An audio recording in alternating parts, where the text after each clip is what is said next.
नमस्कार विद्यार्थी मित्रांनो, आपण मागच्या लेक्चरमध्ये स्विचेस चालू केले होते. स्विचेस हा पॉईंट चालू केला होता, logical switches.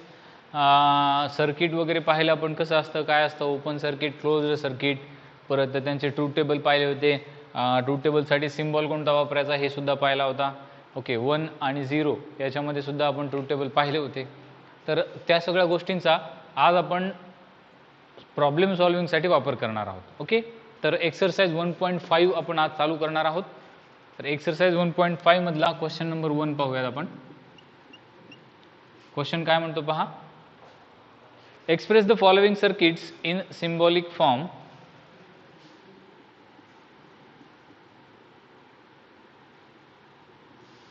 Express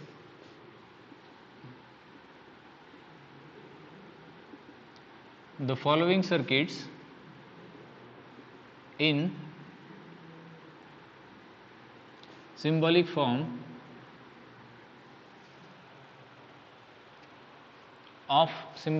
of logic and अजून काहीतरी विचारले, and write the input output table.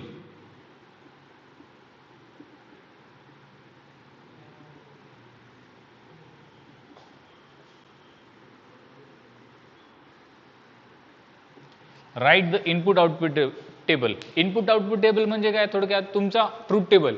Okay, तुम्हाला तो ट्रूथ टेबल ड्रॉ करायचा आहे. तर सगळ्यात आधी आपण क्वेश्चन नंबर 1 पाहूयात. क्वेश्चन नंबर 1 मधला सब क्वेश्चन 1 पाहूयात. सब क्वेश्चन 1 साठी एक डायग्राम आहे. पहा डायग्राम कशी आहे. 2 स्विच सिरीजमध्ये दिलेत आणि एक पॅरलल मध्ये दिलाय.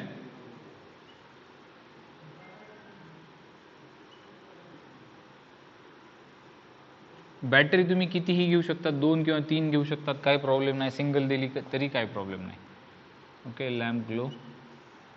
कशा प्रकारचं सर्किट दिलं आहे. ओके, पहा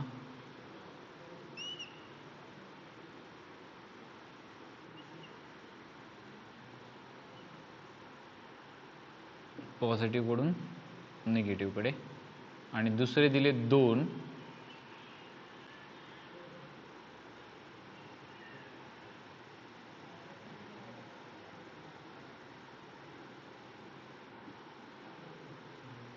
अशा पद्धतीचे हे आहेत S1, S2 आणि S3. S1, S2, S3 अशा पद्धतीचे 3 स्विच दिलेले आहेत. पहा, व्यवस्थित लक्ष द्या. S1 हा एकटा ह्या S2 आणि S3 ला कशामध्ये आहे, पॅरलल मध्ये आहे, आणि S2 आणि S3 हे एकमेकांना कसे आहेत, सिरीज मध्ये आहेत. ओके, हा पॅरलल मध्ये आहे या दोघांना, आणि हे दोघं सिरीज मध्ये आहेत. पण ह्या दोघांना जर एकत्र घेतलं समजा ब्रॅकेटमध्ये, तर हा S1 ला, हे दोघं जण S1 ला कशामध्ये येणार आहेत, ते पॅरलल मध्ये येणार आहेत. ओके, आलं लक्षात. तर चला मग सगळ्यात आधी कन्सिडरेशन करून घेऊयात. कन्सिडरेशन कसं करणार त्याचं. पहिल्यांदा आपण काय करतो, सगळे स्विच लिहून घ्यायचे तुम्हाला. समजा फॉर एक्झाम्पल पी काय आहे तुमचा, S1. Switch S1 is closed. Okay, परत लेट म्हणा. परत क्यू कसा असणार आहे,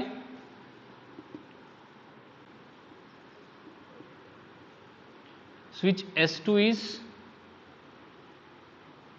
क्लोज्ड, अशा पद्धतीनं. आणि एल फॉर काय आहे, लॅम्प ग्लो. एल सुद्धा लिहावं लागतं बरं तुम्हाला. L equals to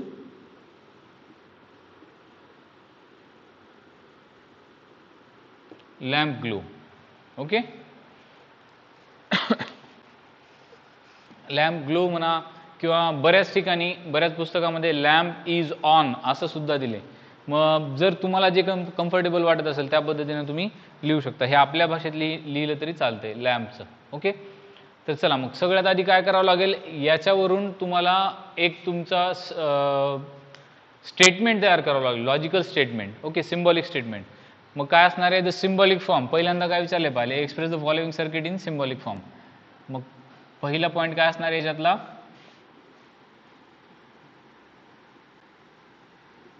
symbolic form of above circuit is, symbolic form काय असणार आहे या अबो सर्किटचा? पहा याच्यामध्ये एक S3 पण आहे, तर तुम्हाला P, Q आणि R सुद्धा घ्यावं लागेल बरं. R लिहायचं राहिला. R इक्वल्स टू काय? Switch S3 is, switch S3 is closed. 3 switch आहेत ना, चौथं स्विच असलं असतं तर तुम्ही S घेतलं असतं, बरोबर आहे. 5वं स्विच असलं असतं तर तुम्ही T घेतलं असतं. असं या पद्धतीने तुम्ही वाढवत जायचे. स्विच किती का असे ना, तुम्ही PQREST अशा पद्धतीनं वाढवत जा. जर S3 डॅश असलं असतं, ओके, तर तुम्ही काय केलं असतं? निगेशन ऑफ R घेतलं असतं. लक्षात आलं तुम्हाला? S3 डॅश जर असेल तर तुम्ही त्याला काय कन्सिडर करणार? निगेशन ऑफ R अशा पद्धतीनं. चला, in the symbolic form above circuit is. पहा, याला P कन्सिडर केलंय तुम्ही. पहिलं व्यवस्थित समजून घ्या. पहिलं समजलं की पुढचे सगळे सोपे जातात. याला P कन्सिडर केलं, याला Q आणि याला R, बरोबर आहे. मग मला सांगा, P हा Q आणि R ला कशामध्ये आहे? सिरीजमध्ये आहे, सॉरी पॅरललमध्ये आहे. P हा Q आणि R ला सिरीज पॅरललमध्ये आहे. तर पॅरललसाठी आपण लॉजिकल सिम्बॉल कुठलं वापरतो? पॅरललसाठी लॉजिकल सिम्बॉल कुठलं वापरतो आपण? R. म्हणजे OR, P OR Q and R, Q and R. हे काय झालं तुमचं? Symbolic form of the circuit. आलं लक्षात? ह्या तुम्हाला जे सर्किट दिले त्या सर्किटचा हा काय झाला? सिम्बॉलिक फॉर्म झाला. मग पहिलं सर्किट आहे, छोटं आहे, त्यामुळे सिम्बॉलिक फॉर्म सुद्धा तुम्हाला एकदम इझी भेटलेला आहे. मग आता या सर्किटचं काय करायचं आपल्याला? Write the input output table. Input output table काढायचं आहे. म्हणजे काय? किंवा ट्रूथ टेबल म्हणा किंवा इनपुट आउटपुट टेबल म्हणा. सेकंड काय आहे?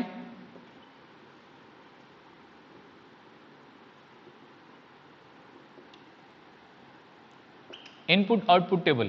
आता PQR ह्या तीन कंडिशन आहेत इथं. पण ट्रूथ टेबल तुमचा थोडासा मोठा येणार आहे, बरोबर आहे. आपण थोडीशी जागा बनवूया त्यासाठी.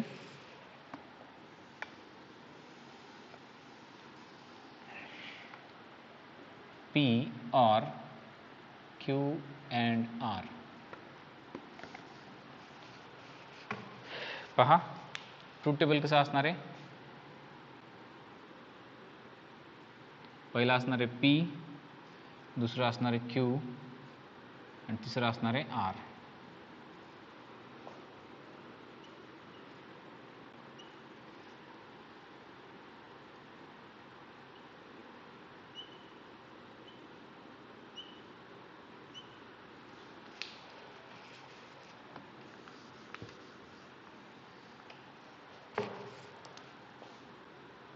पहा, 4 ट्रू आणि 4 फॉल्स.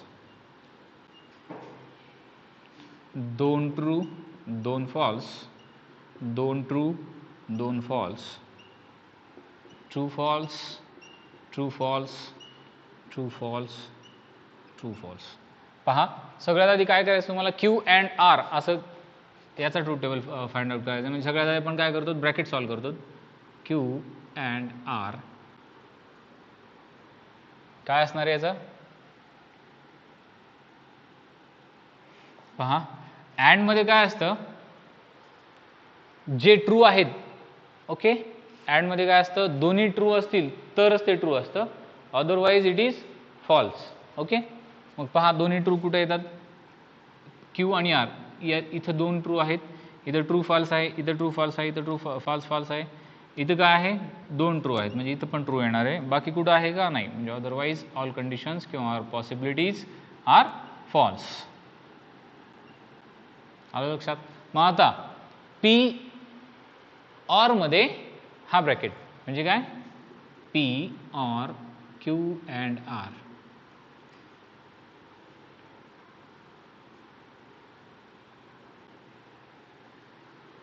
अशा पद्धतीचा हा तुमचा ट्रूथ टेबल होणार आहे. आता ही झाली तुमची लास्ट टर्म किंवा लास्ट कॉलम. चला, OR म्हणजे हा ब्रॅकेट आणि हा P, हा कॉलम आणि हा कॉलम, या दोघांना तुम्हाला कोणत्या लॉजिकल कनेक्टिव्हचा वापर करून सोडवायचे? OR. पहा, OR मध्ये कसं असतं? दोन्हीपैकी एक कुठली तरी कंडिशन ट्रू पाहिजे. तर तुमचा आन्सर ट्रू येईल, अदरवाईज दोन्ही फॉल्स असतील तर ते फॉल्स येणार आहे. मग पहा दोन्ही फॉल्स कुठे आहेत, इथं आणि इथं फॉल्स आहे, हे झालं फॉल्स. इथं आणि इथं परत फॉल्स आहे, हे पण झालं फॉल्स. इथं आणि इथं पण फॉल्स आहे, हे पण झालं फॉल्स. इथं फॉल्स आहे, इथं ट्रू आहे, म्हणजे हे ट्रू झालं. इथं ट्रू आहे, इथं फॉल्स आहे, हे ट्रू झालं. इथं ट्रू आहे, इथं फॉल्स आहे, ट्रू ट्रू फॉल्स ट्रू, आणि ट्रू ट्रू तर ऑलवेज ट्रू असते. म्हणजे last 3 possibilities are false and above 5 possibilities are true.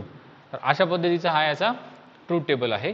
तर ट्रूथ टेबल ही ट्रूथ टेबल म्हणा किंवा आउटपुट इनपुट टेबल म्हणा, ओके, त्यांच्या भाषेत म्हणायचं असलं तर आउटपुट इनपुट टेबल म्हणा. आणि जर तुम्हाला काही पुस्तकामध्ये ट्रू आणि फॉल्सचा वापर करून हा आउटपुट इनपुट टेबल टाकला आहे, याला तुम्ही लॉजिकल टेबलसुद्धा म्हणू शकता. पण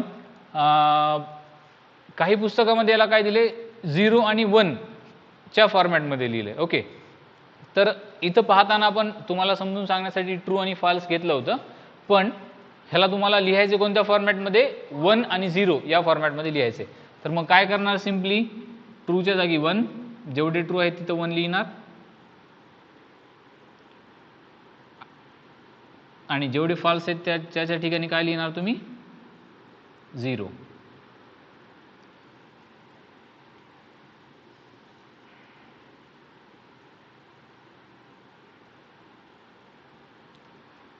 पहा अशा पद्धतीचा हा तुम्हाला 1 0 1 0 चा ट्रूथ टेबल लिहायचा आहे.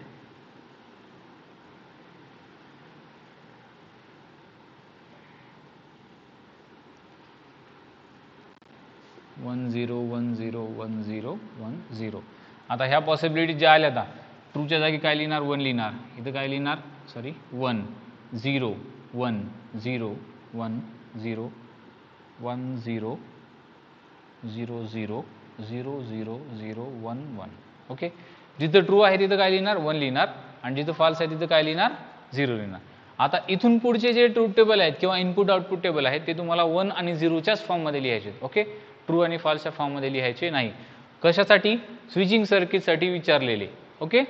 लक्षात आलं, जिथं स्विचिंग सर्किटसाठी ट्रूथ टेबल किंवा इनपुट आउटपुट टेबल विचारलेले आहेत त्याच ठिकाणी तुम्हाला 1 आणि 0 मध्ये लिहायचे. चला पुढचं एक्झाम्पल पाहूयात.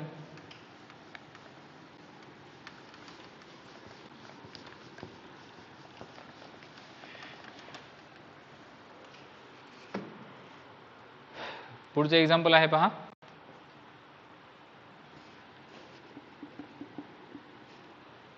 दोन सर्किट पॅरलल आणि दोन सर्किट सिरीजमध्ये आहेत. पहा कसे आहेत ते.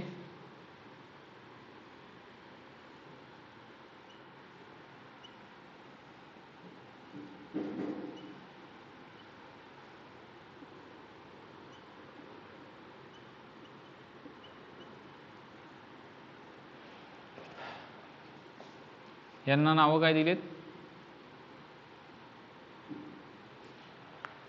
पहा, S1 dash S2, S1 dash S2 आणि S1 S2 dash, maybe I am right, S2 dash. current flows through right this way.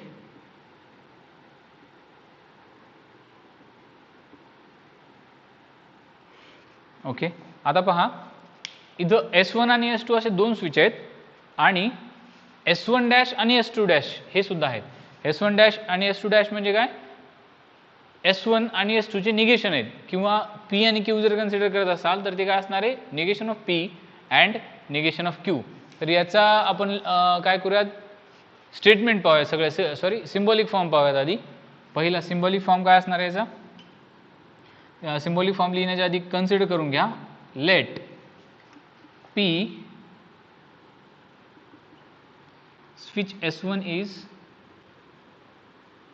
Closed. आता निगेशन ऑफ P स्विच, एक तर तुम्ही म्हणा switch S1 is closed or sorry switch S1 is open or switch S1 dash is closed असं म्हणा, चालते का. दोन्हीपैकी एक, दोन्हीचा अर्थ काय होतो, सेमच होतो. पहा कसं, SWC switch S1 dash is closed. or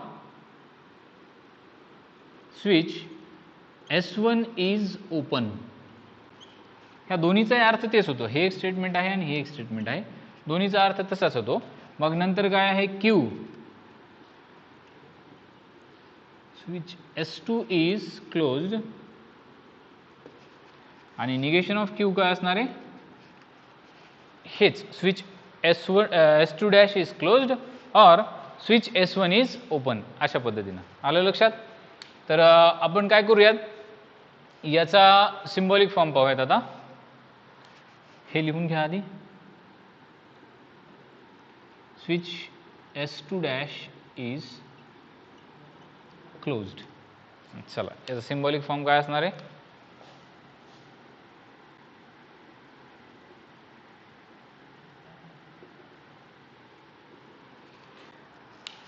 पहा, S1 म्हणजे काय असणार आहे तुमचं? निगेशन ऑफ S1 म्हणजे काय? Negation of P. आणि हे पॅरललमध्ये म्हणजे सॉरी सिरीजमध्ये म्हणजे कुठला सिम्बॉल वापरणार तुम्ही इथं? अँड. म्हणजे काय आहे पहा, सगळ्यात आधी लिहून घ्या. निगेशन ऑफ P पहिला, अँड दुसरा काय कन्सिडर केला तुम्ही? Q. बरोबर आहे. आणि हे दोघं जण कशाला ऑर आहेत? S1 आणि S2 डॅशला. वाटल्यास आधी दुसरा ब्रॅकेट लिहून घ्या, S1 आणि S2 डॅश. S1 म्हणजे काय तुमचा? P आहे. S1 म्हणजे काय तुमचा? P. यासाठी कुठला सिम्बॉल वापरता तुम्ही? अँड. S2 डॅश म्हणजे काय? S2 म्हणजे Q आहे आणि त्याचा डॅश म्हणजे निगेशन ऑफ Q. आणि हे सगळं कशामध्ये आहे? एकमेकांच्या पॅरललमध्ये आहे. पॅरललसाठी कुठला सिम्बॉल वापरता तुम्ही? ऑर. तर अशा पद्धतीचा हा सिम्बॉलिक फॉर्म आहे. तर याचा इनपुट आउटपुट जो टेबल असेल, तो इनपुट आउटपुटचा टेबल तुम्हाला हा होमवर्कसाठी असेल. तर आजच्या व्हिडिओमध्ये इथे थांबूयात. यातले 2 एक्झाम्पल झालेले आहेत आणि तिसऱ्यापासून पुढचे एक्झाम्पल आपण पुढच्या व्हिडिओमध्ये पाहूयात. थँक्यू.